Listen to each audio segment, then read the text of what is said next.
It's the Monday mailbag. You've got questions about the Milwaukee Brewers outfield, what the White Sox lineup looks like at the end of 2023, and how to study prospects exactly. Let's talk about it. You are Locked On MLB Prospects, part of the Locked On Podcast Network, your team every day.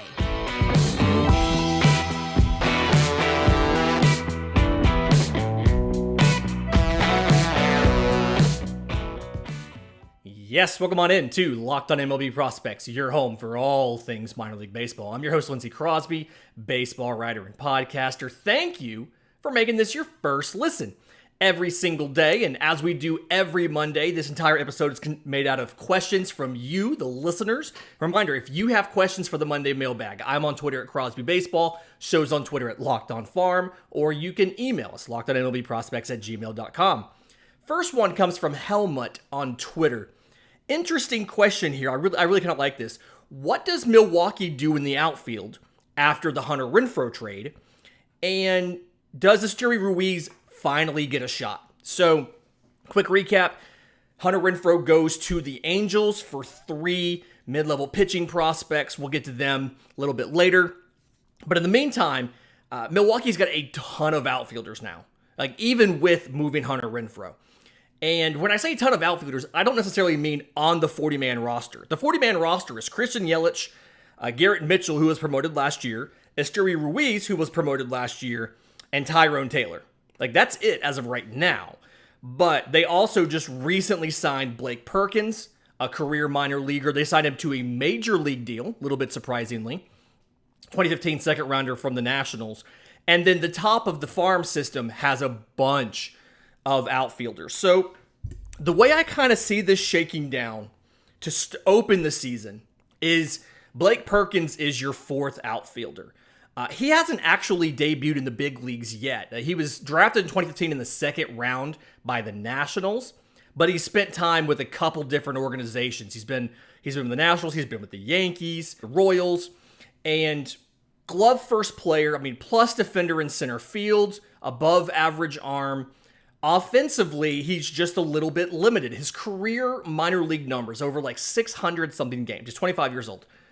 234, 339, 346, 43 home runs in 665 career games. So fits that defensive replacement 4th outfielder role kind of well. And that's where, he was signed to a major league deal. So I'm assuming he's going to start at the big league level. I think that's the role for a Blake Perkins. And so how you configure the outfield with everybody else, the thought process to me to open is Christian Yelich is in left. And that's just something where Christian Yelich is going to be in left for the foreseeable future because Christian Yelich is making a ton of money. And he's not the potential MVP that he used to be, but he absolutely is still a useful player. Last year, 252, 355, 383, 14 home runs, 19 stolen bases. He is still a useful player. Is he worth the giant contract? Probably not. Can you find somebody to take him without having to attach a prospect to him to get rid of him? Probably not. So I think Christian Yelich is sticking in left field for a while for the Brewers. But then outside of that, I could very much see an opening day kind of thing of Garrett Mitchell in center, and then Tyrone Taylor in right field with Esteury Ruiz as the utility man. I'm a fan of Esteury Ruiz, but when he got called up last year and you saw like how little he got to play, it's a situation where I don't think they view Esteury Ruiz as an everyday player. Once they acquired him from the Padres, they brought him up. I think he played in like 3 games after they got him. Just not a situation. They used him in center. They used him in left. It's just not a situation where it feels like he factors into their everyday plans. And I think Esteury Ruiz benefits you because he can play a lot of different positions, right? He can play infield, he can play outfield. Is he amazing at any of them? Not necessarily, but he's a guy you can rotate around and useful to have on your bench, and he'll probably play 3-4 days a week. But I like Garrett Mitchell a lot for a lot of different reasons. One, he's one of the fastest players that I've seen in professional baseball. It's always hard to be like Billy Hamilton speed, but he reminds me of that similar he's in that stratosphere. It's not just like he's fast. I mean, I'd give him an 80 grade on speed.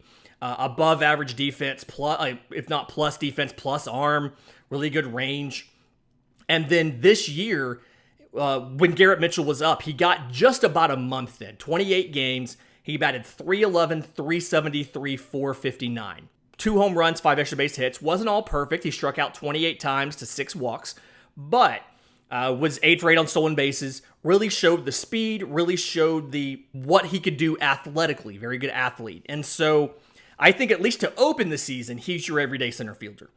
Tyrone Taylor, I've read some things about him being a trade candidate. I think as of now, assuming he doesn't get traded, and this is traded because there's so many outfielders, you're looking at him opening the season in right field. Now, I don't think this is the final configuration of this outfield. I think there's a lot of different ways you can go with this because you've got a lot of top prospects who are outfielders. And this doesn't count Jackson Chourio. He got a brief glimpse of Double-A last year, but he's 18, 19 years old. This is not counting Jackson Chourio in outfielders who could play out of the minors for the Brewers next year. But you've got a Sal Frelick, 2021 first rounder out of Boston College. Smaller guy, 5'9", 175, but has flashy speed to go along with that. Actually had a very good year last year. Was in high A, double A, triple A. Got about 50 games in double A Biloxi and about 45 games in triple A Nashville. So it feels like they're just about ready to use him. And in triple A Nashville, with the Sounds, 365, 435, 508, 4 home runs, 17 extra base hits. There's that speed again. 9 of 12 on stolen bases. I don't think they have him as the number 2 prospect in the system by a lot of places. MLB Pipeline, Baseball America. I don't necessarily think Sal Frelick is as good as they expect. The arm strength to me is fringe to average. I think he's going to be limited on power potential. He is incredibly fast. He does have above average defense. So there is that. I mean, he was the ACC Defensive Player of the Year his last year of college.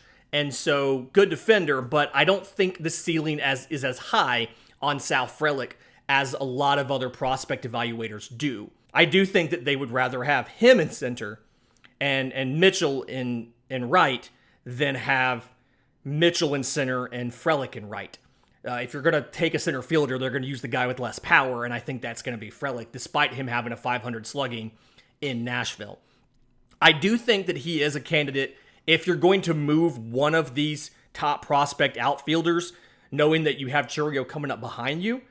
So you have a Mitchell up now, a Frelick should be up next year, Joey Wiemer should be up next year, and then Jackson Chourio behind them. I think Frelick's the guy that I move. There's been rumors about fit in the clubhouse and things like that. Don't want to rehash that here, but looking at having 3 or 4 outfielders there, plus stuck with Yelich for a couple years, I mean, even if you move Yelich to DH, you still have 3 spots for at least 5 guys. Frelick's the one I'm probably moving. And if that's the case, there's a situation where you have Mitchell in center and you have a Joey Wiemer in right field. He also spent time in Double-A and Triple-A last year, 2020 4th rounder out of Cincinnati. Physically could not be any different from Sal Frelick. 6'5", 215, big boy. Power is his thing. 43 games in Triple-A last year, 287, 368, 520. 6 home runs, 22 extra base hits, 34 strikeouts to 21 walks. And to me, the extra power in there, despite the fact that he's probably, cannon for an arm, but probably best suited to right field, although I think he could play center field at an average to above average level. He'd be a plus defender in right. And again, massive, massive arm. Probably another 80 grade out there in the outfield. I think your best outfield configuration you can make next season is Mitchell in center, Wiemer in right for the power, Yelich in left. Or if you want to keep all 3 of those guys, do something like DH with Yelich to keep him healthy. And you have Wiemer, Mitchell, and Frelick as your outfielders. Frelick's in center. Both Wiemer and Mitchell have plus arms, but Wiemer's is bigger, so I guess Wiemer's in right. Kind of hard to figure out exactly where to do that. But either way, you in essence have 2.5 center fielders in your outfield. You have power from your corners. You have speed and on base from your center fielder. So best configuration is probably left to right, Mitchell, Frelick, Weimer. More likely setup is Yelich in left, and then either Frelick or Mitchell in center. Again, if it's me, I'm probably moving Sal Frelick in one of these deals, but that's just me. In just a minute, I want to get to a question from Matt about the Chicago White Sox and what they do with their lineup next year. But first, today's episode is brought to you by our friends at BetOnline. BetOnline.net is your number one source for sports betting info, stats, news, and analysis. You get the latest odds and trends for every professional and amateur league out there. They've got football, both college and pro. They've got basketball, men and women in college, and men and women in pro. They've got soccer. World Cup's going on right now. They've got esports. They've got everything at BetOnline.net. It's the fastest and easiest way to get your betting fix. And then if you are just sticking to baseball, you can go out there and look at some of the props they have for free agency. So like right now, Aaron Judge's next team, if not the Yankees, the four favorites are Giants plus 200, Dodgers plus 300, Mets plus 600, and Cardinals plus 800. Carlos Correa is favored to go to the Cubs at plus 250, then the Twins at plus 500, the Giants at plus 600, and the Cardinals at plus 650. Jacob deGrom, if not a Met, is Braves plus 150, Yankees plus 350, Dodgers plus 400. I mean, you can just go in there and follow all Justin Verlander, if not the Astros, Mets plus 375, Yankees plus 400. Dodgers plus 450. So like you can go out and you can see where Vegas and their informed opinions think guys are going to go and what might happen. So head to the website today or use your mobile device to learn more about the trends in action because BetOnline is where the game starts.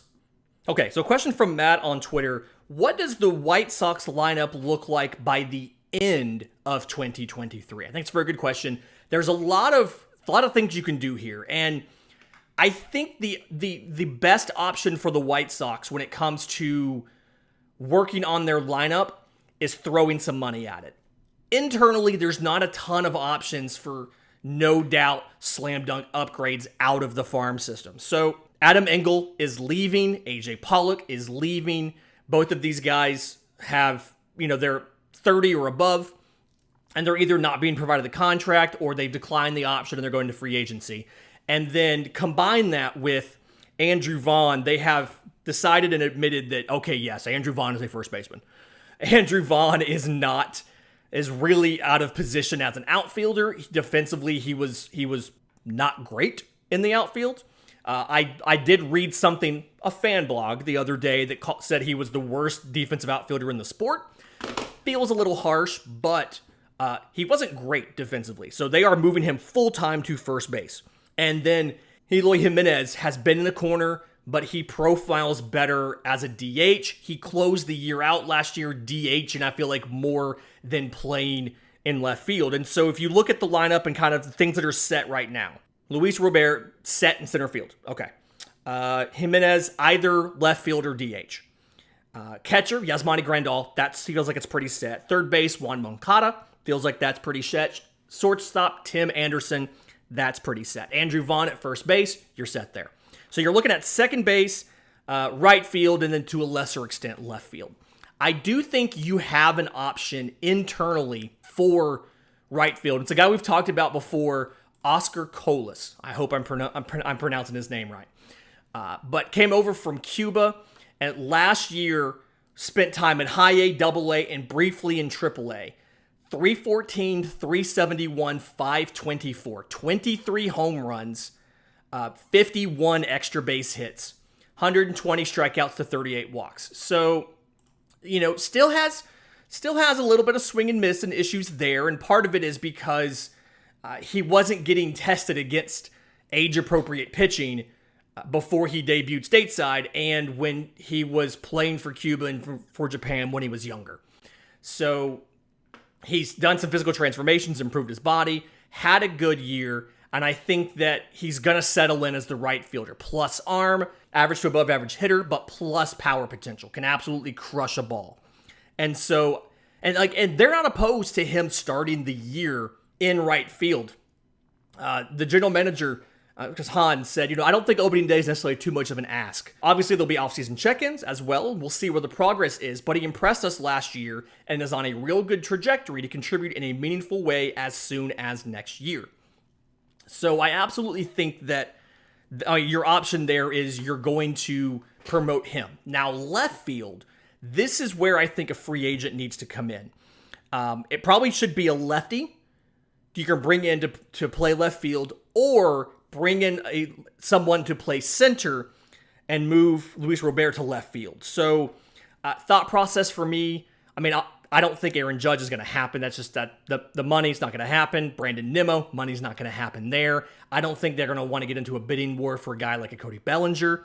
I think your best bets as far as guys that they might sign would be Andrew Benintendi, who was traded from the Royals to the Yankees last year. Michael Conforto, who missed the entire year because he got injured and had shoulder surgery. Or Michael Brantley, leaving the Astros on the backside of his career. I think he's 35 or so. I don't know necessarily if he could play the outfield every day. I think that might be a little bit too much to ask for at age 35. And so I'm not sure if that's going to happen or not. If you're looking at potential trades, I think a Jurrison Profar from the Padres makes a lot of sense. He can play left field. He can play second as well. And so it helps with that because second base, you don't necessarily have a prospect high in the system who's ready to come in and play second base. Colson Montgomery was stretched to go to Project Birmingham in Double-A last year. He's going to, at best, go back to Double-A to start the year next year. You have a Romy Gonzalez, a Lennon Sosa. You have a couple guys you can mix and match around, but nobody really screams upgrade at second base. And so I do think Jurrison Profar is an interesting concept because of the flexibility it gives you to put him at second base, to put him in the outfield, depending on the health of a Jimenez, the defensive needs in that game, things like that. Question here from Alex on Twitter. I love this question. Sent this via DM. Wanted to ask what the best way I believed to study prospects was. He's very interested in learning more about minor leaguers, but all he's really been looking at is like the MLB top 100 prospects on MLB Pipeline. And so like other mediums you would suggest me to look at, things he should be watching, reading, studying, etc. So one, you're doing great by listening to this show. I think that's a fantastic choice. But to me, there's a few things that you can do. Some of them are free, some of them are not. And you're right, kind of starting off with the big names. Who are the top prospects? And then when you're looking at like the top 100 list, kind of look to see if you can figure out why these guys are top 100. And I'm assuming there's a base of knowledge here about understanding the 20 through 80 scouting scale and what the 5 tools are and stuff like that. I'm assuming there's like a base of knowledge here. I think people listening to a prospect podcast probably know that. So I'm cool with that. But I would say reading as much as you can from a diverse number of sources. So one of the places that I read a lot, it's a paid service, but I read a lot of Baseball America. It's something I know some of those guys over there. They do a lot of work. They put a lot of stuff into there. But to go along with Baseball America, I'm also reading what MLB.com puts out on MLB Pipeline. And then I'm looking at other prospect websites. Prospect 1500. Shout out to Scott Green and our friends over there. They do a lot of good work, as well as Prospects Live. They do good work as well. And then I've noticed that a lot of the fan sites, whether it's the SB Nation site, whether it's the Sports Illustrated site, whether it's the fan-sided site, usually for every team, one of the fan sites will have a really good prospect person. Or sometimes you'll find a website that just focuses on that specific farm system. The Orioles have a site out there that I follow their Twitter account, and I read a lot of their stuff about Orioles prospects. The Royals have somebody who does the Royals Farm Report, and it's just on Royals prospects. So seeking out some of that stuff. And then I can't stress enough how useful MILB.TV is. The ability to jump into a game and go watch specific players and actually see them with your own eyes. Granted, it's on video, it's not in person, but seeing them with your own eyes and being able to take the evaluation of a guy, and you see that offensively they're concerned about the swing and miss that he has. Well, watch him and see if you can determine why he's swinging and missing. Is he swinging at bad pitches? Does he have like super long levers and can't put it together? but just searching for more information to help explain why the things in the stat line and in the scouting report, like why those things are issues. Why are they there? That kind of helps understand. And then for a lot of people, it's just find a specific niche that you love. Jake Mastriani, host of Locked On Braves, big shortstop guy, loves watching shortstops. He is a big fan of the position and how guys play it, and so he focuses on that to the fact where his Twitter handle is @shortstopball. I like watching lefty pitchers. It's just as a lefty who used to be a pitcher, like that's a thing where I like watching lefty pitchers. And so you're going to have specific areas where you find you'll focus more, and then don't be afraid to go out and seek diversity of opinion. I try to get at least 3 different viewpoints on a player before I will write anything up or give them a grade. And I want to see, I want to look at their stats. I want to see them in a couple games, and I want to read what at least 2 other places have said about this player, because I want to make sure that I'm on the same page as everybody else, and that if I'm way off, am I way off because I fundamentally missed something, or am I way off because I got them on a good day or a bad day, or are they underrated or overrated by the rest of baseball? So that's kind of how I do it. In just a minute, I want to get to some individual questions about individual players. But first, today's episode is brought to you by our friends at SimpliSafe. If you've thought about security in your home with home security, but you've been putting it off, you'll want to listen up, because right now, Locked On MLB Prospects listeners can order the #1 rated SimpliSafe home security system for 50% off. This is the biggest offer of the year. You do not want to miss it. I have SimpliSafe in my home. I've had SimpliSafe for years, and what I love about SimpliSafe is it's entirely do-it-yourself. As far as customizable, you pick and choose exactly what's in your house. You can add or subtract from the system later. You mount everything yourself. There's no holes to put in your wall. The sensors all go up with command hooks, things like that. Incredibly simple, incredibly easy. And the app is very well designed. I can unlock and lock individual doors. I can check out the video rooms in my house. I can get alerts to my phone if the alarm is armed or disarmed, or if there's motion detected in a certain room from a motion sensor or a camera, any of that stuff. I can talk to somebody at the front door when the doorbell rings, and all of that. I think it's absolutely fantastic. And and it's not just me. They were named the best home security system of 2022 by U.S. News and World Report, and that is the 3rd straight year they have won that award. They have 24/7 professional monitoring agents with Fast Protect technology that capture critical evidence and verify threats are real, so you get priority police response. Hopefully you never need it, but if you need it, you will get priority response thanks to SimpliSafe. So don't miss your chance to save big on the only security system that I will recommend. Get 50% off a new SimpliSafe system at simplisafe.com/lockedonmlb today. It's their biggest discount of the year. Do not wait. simplisafe.com/lockedonmlb. There's no safe like SimpliSafe. Okay, Don on YouTube asked a question about Ryan Clifford, outfielder for the Astros, who was drafted out of high school last year. What are realistic expectations for a 2022 prep draftee? Fantastic question. So, real quick on him, 2022 11th rounder out of Raleigh, North Carolina. Got in about 12 games in low A last year, so very small sample size here. 268, 412, 390, 10 walks to 15 strikeouts in 12 games, hit 1 home run, 3 extra base hits. For somebody who was drafted in 2022, I think that is a perfect kind of stat line. He got into some games, didn't look completely overwhelmed. For me personally, like a 2022 draftee, in 2024, I want to see them challenging or looking like they're about ready to move to AA. So I am prepared for them to spend 2 years in A-ball. Sometimes it takes more, sometimes it takes less. It usually takes more. And then I want to see positive progress. So this is a small sample size, but like going into 2023, we got what we wanted out of this. He didn't look overwhelmed. He hit a home run, was walking almost as much as he struck out. I mean, good stuff here. I want to see progress in 2023. Because really, if you think about it, what you're working on your first year of professional baseball at age 19 is really acclimating to the pro game, acclimating to the better quality pitching, acclimating to the much longer season, and the grind of being a professional ball player. So I'm not expecting blowing the doors off of anything in 2023, but I want to see positive progression.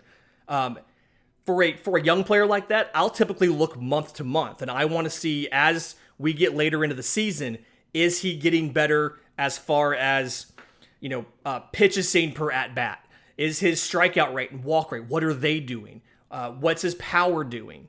And then defensively, how is he holding up over the course of a season? And that's usually something where you have to see him play. You can't necessarily just look at a stat line in Baseball Reference. But I want to see, are they acclimating to professional baseball well in that first year? And are they starting to improve on the things they want to see? You'll see a lot of swing and miss, especially on breaking pitches from recent prep draftees. That's fine. You won't see a ton of power, usually. That's something that develops a little bit later.